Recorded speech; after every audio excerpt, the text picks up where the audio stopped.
Assalamualaikum warahmatullahi wabarakatuh. Adik-adik yang berbahagia, bagaimana kabarnya? Tetap jaga jarak, tetap jaga kesehatan ya. Kita berdoa semoga pandemi ini segera berlalu sehingga kita bisa berkumpul di sekolah ya, belajar seperti biasa. Oke, Ustadz akan menjelaskan tentang organisasi kehidupan. Nah, awalnya kemarin Ustadz mengawalinya dengan menjelaskan kalian tentang sel. Ada yang masih tahu sel itu apa?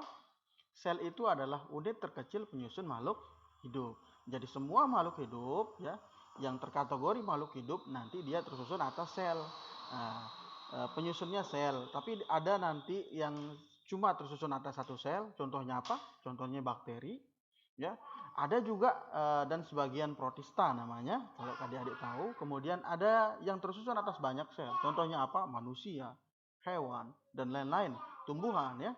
Nah, oke, sekarang Ustadz akan menjelaskan dulu tentang organisasi kehidupan yang ada kaitannya dengan sel. Oke, nah kita ingin supaya adik-adik memahami pengetahuan faktual ya, konseptual dan prosedural berdasarkan rasa ingin tahunya adik-adik tentang ilmu pengetahuan teknologi, seni budaya dan terkait fenomena dan kejadian nampak yang pada mata.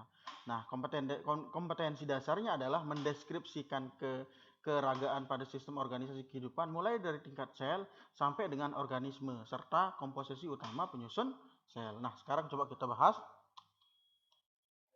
Jadi adik-adik, semua makhluk hidup ya, semua makhluk hidup itu tersusun atas sel ya.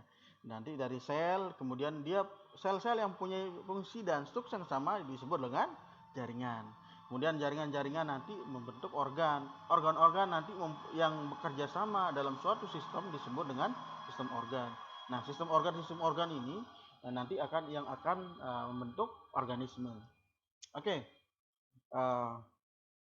Sel adalah bagian terkecil dan fungsional dari penyusun tubuh makhluk hidup, kemudian selanjutnya sampai dengan organisme. Nah, coba kita bahas satu persatu. Nah, penyusun sel itu sebenarnya terbagi menjadi dua. Nah, seperti yang Ustadz pernah sampaikan, ada yang bagian yang hidup, ada bagian yang tidak hidup. Nah, bagian yang hidup itu dia adalah organel-organel sel, kemudian nukleus, kemudian membran sel ya, dan lain-lain. Nah, sementara bagian yang tidak hidup itu ada vakuola. Vakuola ini hanya terdapat pada sel tumbuhan dan sel-sel yang menyerupai dengan tumbuhan. Kemudian ada nanti dinding sel, dan ada juga membran plasma. Nah, coba kita bahas.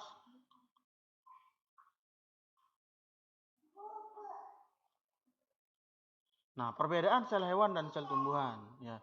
Kalau sel hewan itu karena dia tersusun atas membran sel, jadi dia bentuk selnya dia bisa berubah. Nah, sementara sel tumbuhan itu